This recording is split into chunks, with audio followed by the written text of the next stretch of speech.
नमस्कार दोस्तों, देखो सीखो स्टडी में आप सभी लोगों का स्वागत है। दोस्तों, सामान्य हिंदी का सेट नंबर 6 आ चुका है, 6 आ चुका है। आशा करते हैं 5 सेट आप दोस्तों जो है हिंदी के, जीके के, यूपी जीके के और कंप्यूटर के कंप्लीट कर चुके होंगे। तो चलिए स्टार्ट करते हैं।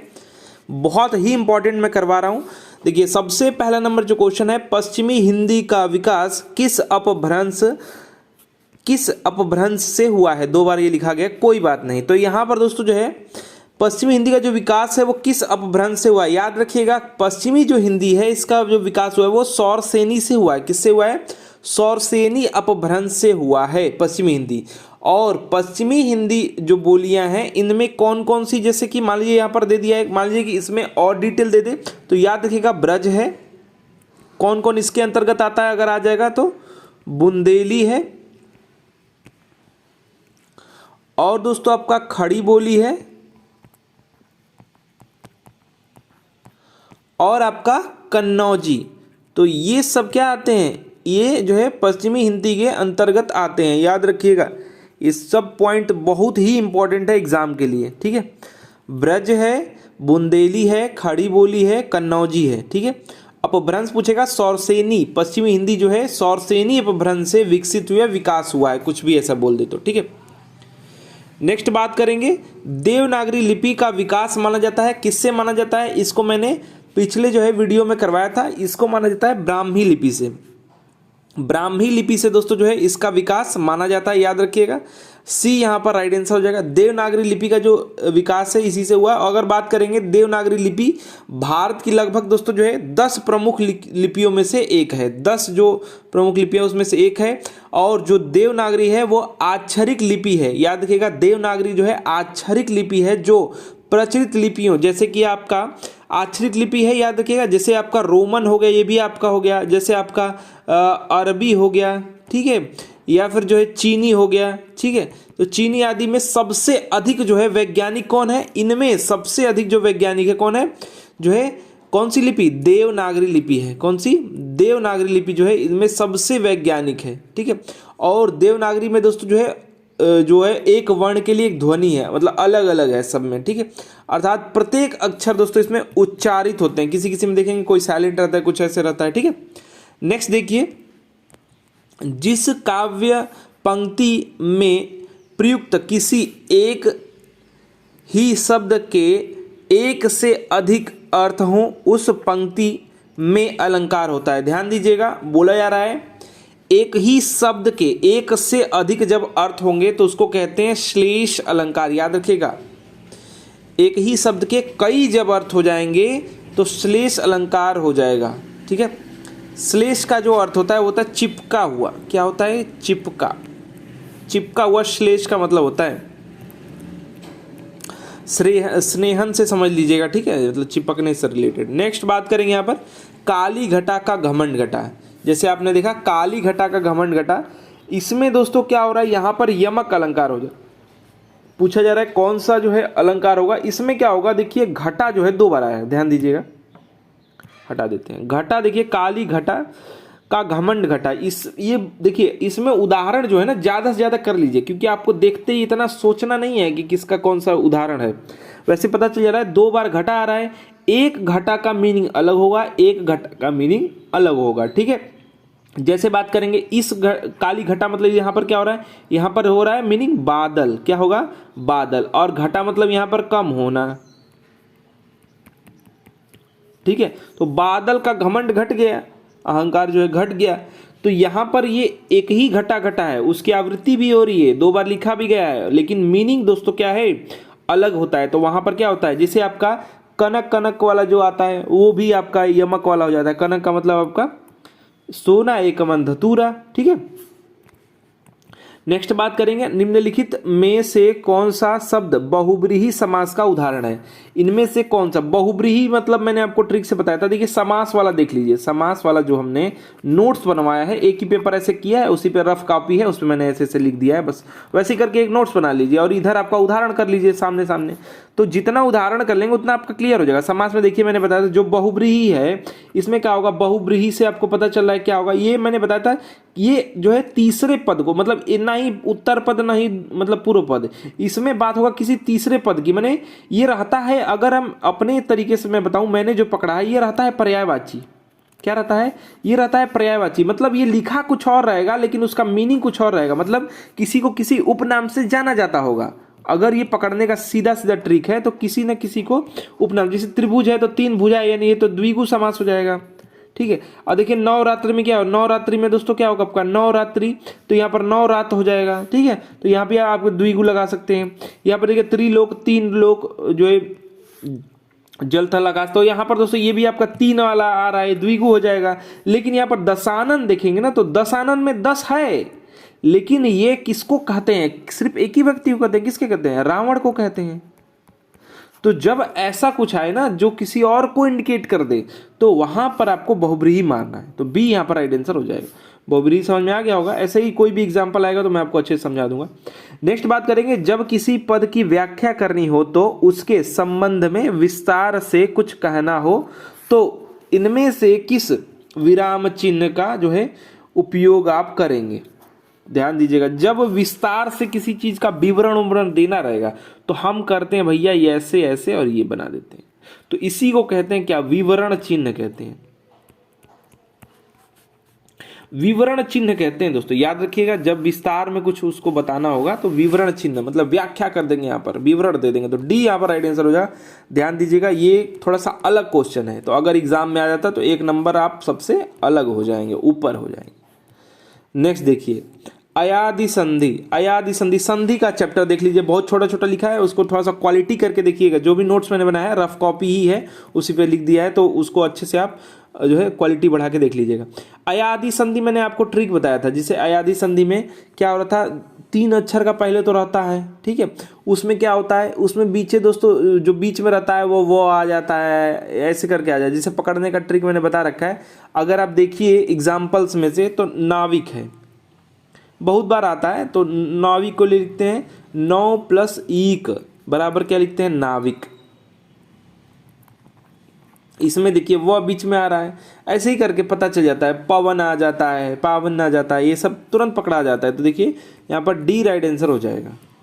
थोड़ा सा डिटेल में देखना है तो संधि वाला वीडियो देख लीजिए। नेक्स्ट बात करेंगे, कार्यालय आदेश में अधिकारी का हस्ताक्षर किस स्थान पर आएगा?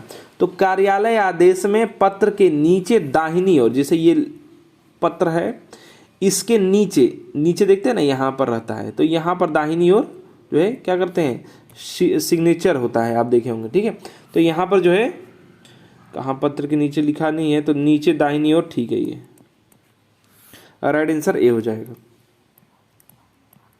नेक्स्ट बात करेंगे, उससे अच्छे तो आप हैं। इसमें आपको कारक बताना है। कारक वाला वीडियो देख लीजिए, छोटा छोटा मैंने वीडियो बना रखा है, उसको क्वालिटी बढ़ा लीजिए एक ही पेज में। कारक हिंदी में होते हैं 8 और संस्कृत में होते हैं 6, याद रखिएगा। संबंध और संबोधन वाला कट जाता है, संस्कृत में 6 हो जाते हैं। ठीक है, याद रखिएगा, बहुत ही इंपॉर्टेंट चीज मैं आपको बता रहा हूँ। ठीक है, तो यहाँ पर क्या बता रहा है, उससे अच्छे तो आप हैं।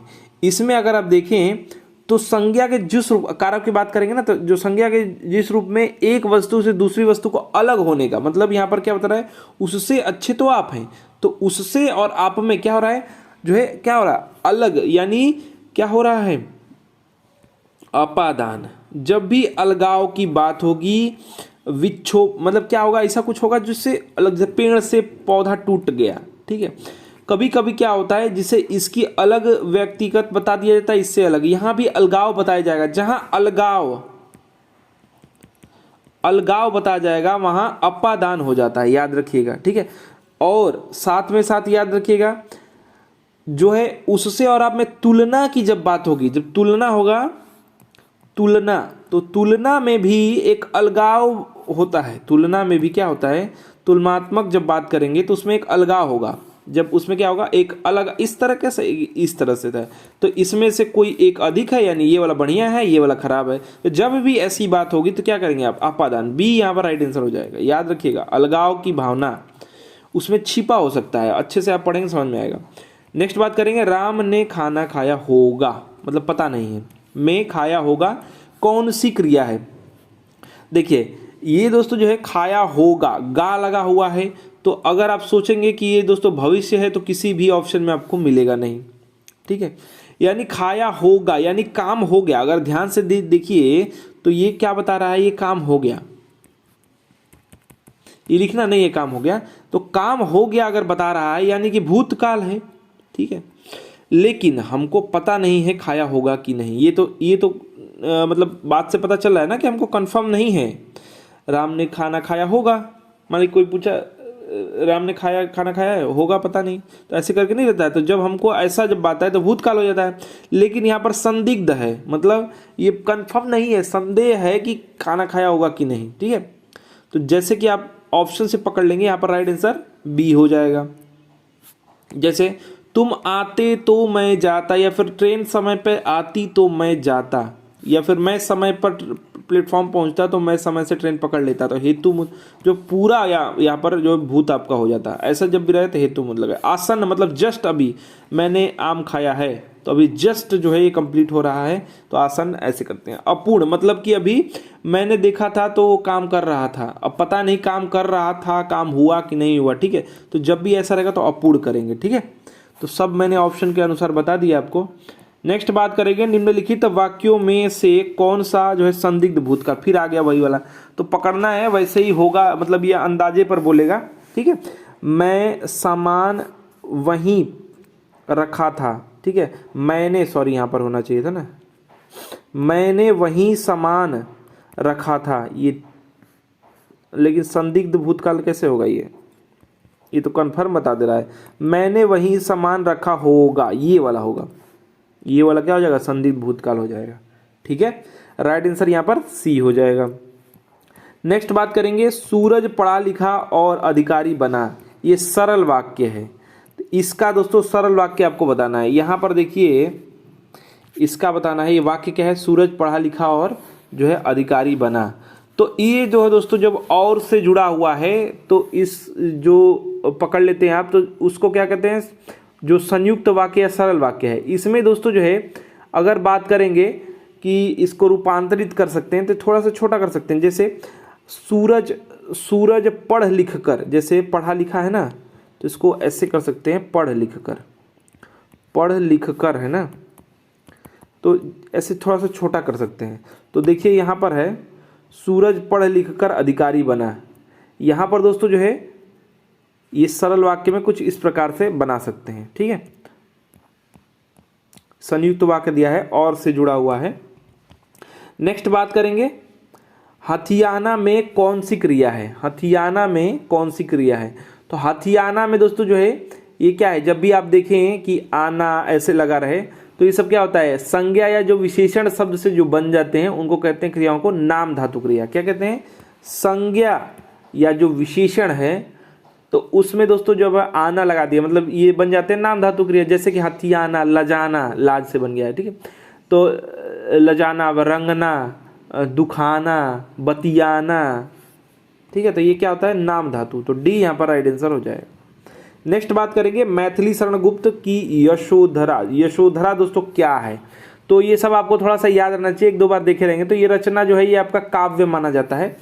तो ऑप्शंस में क्या क्या दिया है आपका दोस्तों? यहाँ पर आपका दिया है गद्य काव्य। तो ये दोस्तों ये अगर बात करेंगे तो जो चंपू श्रव्य काव्य में दोस्तों एक भेद है, जिसमें अगर बात करेंगे तो गद्य तथा पद्य का जो मिश्रण होता है। ठीक है, जो चंपू काव्य होता है इसमें गद्य और पद्य दोनों का मिश्रण होता है। ठीक है, याद रखिएगा। हिंदी मैथिली शरण की जो रचना है यशोधरा, ये दोस्तों चंपू काव्य को माना जाता है। ठीक है, अगर बात करेंगे तो ये चंपू काव्य के अंतर्गत आता है।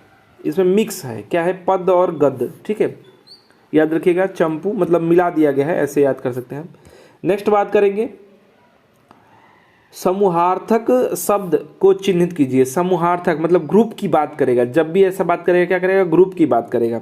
तो अगर बात करेंगे जो है स्तवक, स्तवक दोस्तों समूहार्थक शब्द है। अगर बात करेंगे इसका जो अर्थ होता है वो गुलदस्ते से होता है, यानी गुच्छा, फूलों का गुच्छा आ गया ना, तो फूलों का जो गुच्छा होता है उसके लिए उपयोग करते हैं। पुरुष, ठीक है, गमला, तो अगर बात करेंगे यहाँ पर, और आपका यहाँ पर गुलाब, तो ये सब एकात्मक की ही बात कर रहा है। तो यहाँ पर आपका जो है ऑप्शन के हिसाब से समूहार्थक गुच्छे के लिए बात कर रहा है, यानी ए यहाँ पर राइट आंसर हो जाएगा। वैसे ऑप्शन काफ़ी हार्ड दिया है।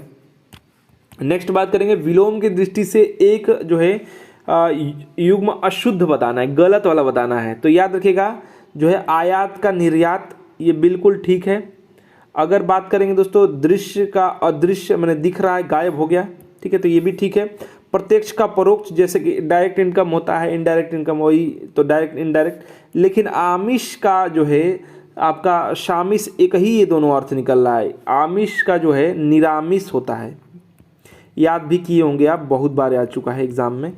तो ये आपका होता है, तो ये आपका गलत हो जाएगा, तो यही आपका अशुद्ध है, डी।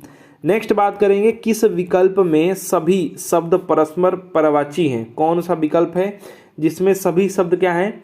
पर्यायवाची हैं। तो अगर बात करेंगे पार्वती जी का, तो पार्वती जी का ही होता है रुद्राणी भवानी, जय भवानी। तो यहाँ पर आपका ए राइट आंसर हो जाएगा, याद रखिएगा, ठीक है, ये पर्यायवाची है। और पार्वती जी के और भी बहुत सारे हैं, तो माता हैं, तो इतने हैं उनके कि आप गिनते रह जाएंगे, लेकिन कुछ मैं बोल दे रहा हूँ। उमा, शिवा, अर्पणा, गिरजा, गौरी, ये सब उनके नाम हैं, ठीक है। अगर बात करेंगे यहाँ पर रीता जो दिया है ऑप्शन में, रीता एवं रिक्त, तो ये तो अलग ही हो जा रहा है, ठीक है। रीता और रिक्त जो है खाली के हैं, लेकिन जो है आपका ये इसका मतलब जो होता है तिक्त, मतलब होता है तीखा, सॉरी तीता या तीखा जो भी कहिए। तो यहाँ पर ये दोस्तों जो है ये आपका अलग हो गया। दानव, निशाचर, लेकिन अम्बक का जो होता है ये होता है आँख, तो ये तो मैच नहीं कर रहा है, याद कर लीजिए। मनोरथ, स्पृहा और निलय दिया हुआ है, तो इसमें दोस्तों जो मनोरथ और स्पृहा जो दोस्तों इच्छा का पर्यायवाची है, निलय दोस्तों जो है घर का है, ठीक है। तो ये सब में जो सही है वो ऑप्शन नंबर ए है। नेक्स्ट बात करेंगे, जब वाक्य की क्रिया के लिंग, वचन और पुरुष, कर्ता अथवा कर्म के लिंग, वचन और पुरुष के अनुसार न होकर एक वचन पुल्लिंग तथा अन्य पुरुषों हो, मतलब ध्यान दीजिएगा, तब वाक्य में कौन सा वाच्य होगा? वाच्य पूछ रहा है, ध्यान दीजिए, बहुत ही इंपॉर्टेंट यहाँ पर बात हो रहा है। क्या बोल रहा है? जब वाक्य में क्रिया के लिंग, वचन, पुरुष, कर्ता अथवा कर्म के लिंग, वचन और पुरुष के अनुसार न होकर के, मतलब किसके अनुसार नहीं होगा यहाँ पर दोस्तों पूछ रहा है। तो इसमें दोस्तों कर्ता के अनुसार नहीं है या फिर कर्म के अनुसार नहीं है, पुल्लिंग तथा अन्य पुरुषों, तो मतलब यहाँ पर दोस्तों इसमें से कोई भी नहीं है, तब होता है आपका भाववाच्य। तो यहाँ पर ऐसी स्थिति की बात की जा रही है जहाँ भाव की प्रधानता होगी, क्योंकि वाच्य होते हैं तीन, एक होता है कृतवाच्य मतलब कर्ता वाला, एक होता है कर्म जिसमें आपको वाक्य किस पर डिपेंड है ये बताया जाता है, तो ये भाव पर है। जब तीनों पर नहीं हो तो भाववाच्य हो जाएगा, सी यहाँ पर राइट आंसर हो जाएगा, ठीक है। याद रखिएगा जो आपका अवस्थाएं दिया है ये भाववाच्य में होता है, क्योंकि अगर बात करेंगे क्रिया अथवा इसका जो भाव की प्रधानता इसमें हो जाती है। अगर कर्ता की रहेगी तो कृतवाच्य, कर्म की रहे तो कर्मवाच्य। नेक्स्ट बात करेंगे, निम्न शब्द युग्म के विकल्पों में से आपको सही अर्थभेद का चयन करना है। मैंने कौन सा सही अर्थ लिखा हुआ है ध्यान दीजिएगा। यहाँ पर दिया है टुक टुक, इसका आपको मीनिंग किसमें सही लिखा हुआ है? टुक टुक का अर्थ जो होता है, इस टुक का मतलब होता है जो है थोड़ा थोड़ा, और इस टुक का मतलब होता है टुकड़ा, ठीक है, याद रखिएगा। तो टुक मतलब थोड़ा और टुकड़ा आपका ऑप्शन में यहाँ पर दिया हुआ। देखिए यहाँ भी दे देता है कभी कभी, लेकिन आपको सिर्फ जो है जिस क्रम में दिया हुआ है उस क्रम में याद रखिएगा। जब छोटा ऊ की मात्रा रहेगा तो थोड़ा रहेगा, छोटा है थोड़ा, ऐसे ट्रिक कर सकते हैं, और ये रहेगा मतलब आपका जो है एक टुकड़ा हो जाता है, ठीक है। नेक्स्ट बात करेंगे, प्रत्यय होता है। प्रत्यय क्या होता है? प्रत्यय दोस्तों होता है शब्दांश जो कि शब्द का ही अंश होता है और अंत में जुड़ता है। तो ए यहाँ पर राइट आंसर हो जाएगा। प्रत्यय अंत में जुड़ेगा, मतलब प्रत्यय पीछे जुड़ेगा या फिर अंत में कह सकते हैं, और उपसर्ग मतलब वो भी शब्दांश है, वो आगे जुड़ता है, याद रखिएगा, ठीक है। उसके दोस्तों जो विशेष अर्थ जो है उसको प्रकट करने के लिए ये जो है किया जाता है। प्रत्यय का कुछ अपना अर्थ नहीं होता। नेक्स्ट देखेंगे, जैसा करोगे वैसा भरोगे में कौन सा सर्वनाम है? जैसा करोगे वैसा भरोगे में कौन सा सर्वनाम पूछा जा रहा है। तो दोस्तों यहाँ पर जो दिया है ये रिलेशन बता रहा है, किससे? जैसा करोगे वैसा, मतलब इस कर्म से इस पर ये क्या है, संबंध बन रहा है। क्या बन रहा है, एक सेकेंड, ऑप्शन नंबर सी। तो ये हो जाएगा आपका संबंधवाचक सर्वनाम। जिस सर्वनाम में दो वस्तुएं अथवा दो व्यक्तियों में पारस्परिक संबंध प्रकट होता है तो उसको कहते हैं संबंधवाचक सर्वनाम। नेक्स्ट बात करेंगे, अर्ध विवृत दिया हुआ है स्वर है। इसमें दोस्तों जो है इसको कहते कैसे, कैसे पकड़ेंगे, यहाँ पर जो ए दिया हुआ है, ए, ये दोस्तों अर्ध जो है विवृत स्वर है। इनको पकड़ते कैसे हैं, जिससे दोस्तों जो है जिन स्वरों के उच्चारण में क्या होगा, जीव, यानी जीव जो है अर्ध संवृत जो है, मतलब यहाँ पर आधा जो है क्या होगा, वृत्त टाइप की हो जाएगी। संवृत्त में से भी दोस्तों जो है कम उठती है, मतलब आधा से भी कम उठेगी। जो जैसे मान लीजिए जीव ऐसे आधा रहेगा ना, आधा रहेगा तो फिर ऐसे आपका डबल हो जाएगा। तो अगर आधा भी इससे भी कम उठी थी, जैसे ए में देखिए, तो यहाँ पर दोस्तों जो है आपका ए में आपका बी राइट आंसर जाएगा। ठीक है, उच्चारण की दृष्टि से उच्चारण वाले चैप्टर में इसको आप देख लीजिएगा। नेक्स्ट बात करेंगे, इनमें से अंतस्थ व्यंजन। अंतस्थ मैंने ट्रिक बताया था कि अंदर से आवाज निकल रही है, अंदर से। ठीक है, तो यहाँ पर पूछा गया अंतस्थ व्यंजन है, यानी य र ल व जो है ना, ये अंतस्थ व्यंजन है। तो य र ल व यहाँ पर दिया है ना, लिख लीजिएगा, य र ल व। ये बहुत बार एग्जाम में पूछा गया है। ये क्या है, ये अंतस्थ व्यंजन है, याद रखिएगा। ठीक है, इसमें क्या होगा दोस्तों जो है उच्चारण के स्थान पर ही सबको ये बांटा गया है। ठीक है, अंतस्थ व्यंजन का जो उच्चारण है वो जीभ, तालु, दांत और ओठ परस्पर जो है सटने से होता है। हालांकि इनका दोस्तों जो है पूरी तरह से स्पर्श नहीं होता। अंतस्थ व्यंजनों में य तथा व जो है अर्ध जो है स्वर हैं। नेक्स्ट बात करेंगे, हिंदी वर्णमाला में जो है अंग और अह क्या है, ये मैंने आपको बता रखा है कि अयोग वाह होते हैं। वैसे आप अ आ ई मतलब स्वर अगर गिनेंगे तो 13 होते हैं, लेकिन ऐसे एग्जाम में जब आएगा तो 11 करना है और 2 इनको छांट दिया जाता है। इसको कहते हैं अयोग वाह, सी राइट आंसर हो जाएगा। नेक्स्ट देखिए, प्रत्युपन्यमति शब्द दोस्तों जो है वाक्यांश होगा। ये पूछा जा रहा है कौन सा वाक्यांश होगा दोस्तों, तो इसमें दोस्तों जो है जो तत्काल, इसको कहते हैं प्रत्युत्पन्नमति, मतलब कि तुरंत। देखिए इतना मति इसका ज़्यादा है, दिमाग ज़्यादा है, मतलब क्या कहते हैं जो तत्काल दोस्तों जो है प्रत्युत्पन्न मतलब तुरंत उत्पन्न कर लेता है। ठीक है, जो तत्काल सोचकर जो है उत्तर दे सके, यानी कि कहते हैं प्रेजेंट ऑफ माइंड नहीं कहते हैं, तो वही इसका राइट आंसर हो जाएगा, डी यहाँ पर राइट आंसर हो जाएगा। तो देखिए दोस्तों ये आपके 25 क्वेश्चन थे और सेट नंबर 6 था। ऐसे ही हम 5 ऑलरेडी बना चुके हैं और ऐसे ही जो है प्रैक्टिस सेट सॉल्व करने के लिए इस चैनल को सब्सक्राइब कर लीजिए। वीडियो को अधिक से अधिक लाइक करके हमें मोटिवेशन देते रहिए। हमारा वीडियो देखने के लिए धन्यवाद। Please like and share. धन्यवाद।